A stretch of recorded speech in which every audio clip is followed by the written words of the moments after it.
Let's take a closer look at this Waterdrop WD X12-F3 reverse osmosis filter. It goes into my X12 RO system located under my sink. I installed it myself, and you can too, as well as these filters that you will have to keep in storage.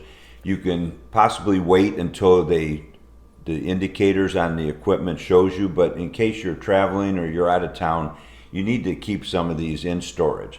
Now you can see this particular one here, the F3, is the largest of the three filters that is on the system, and it is designed to last 24 months.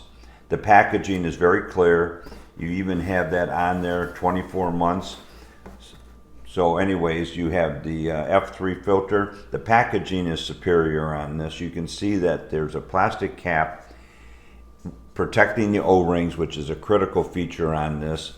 And it is completely covered with a tight shrink wrap plastic to keep water, moisture, just about any debris out of the filter while it's in storage. And you can see that when it comes shipped, it has these foam protectors for each end to keep it centrally located in the box and protected.